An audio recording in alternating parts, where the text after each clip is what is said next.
So this year's a leap year, and legend has it that on the 29th of February a lady can propose to a man.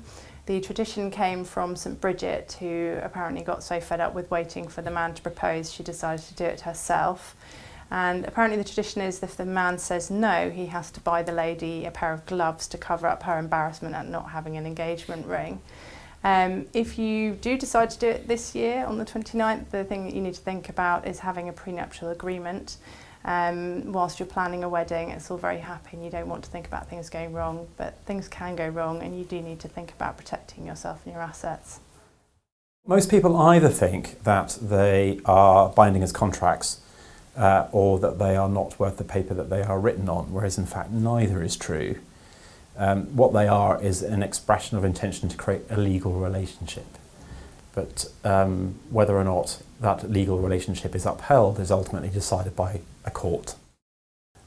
So the benefit of having a nuptial agreement is that it gives the parties some certainty as to how their assets are going to be dealt with in the unfortunate event that their marriage breaks down, giving rise to a divorce.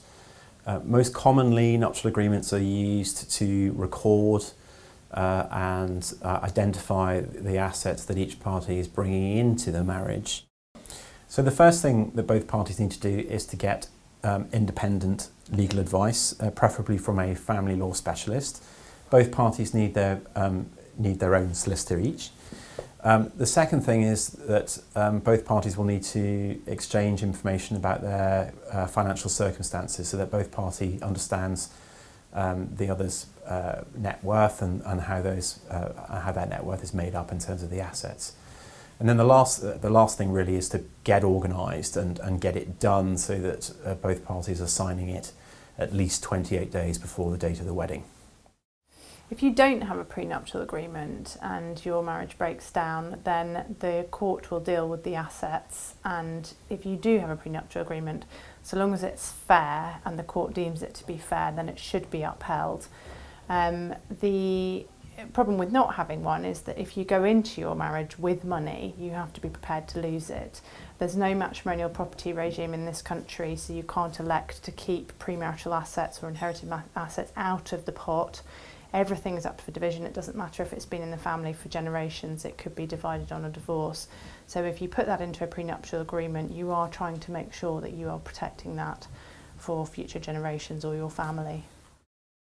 Well, if you've left it too late or you're already married, then despair not, because you can still enter into a nuptial agreement, except it's not called a prenup, it's called a postnuptial agreement.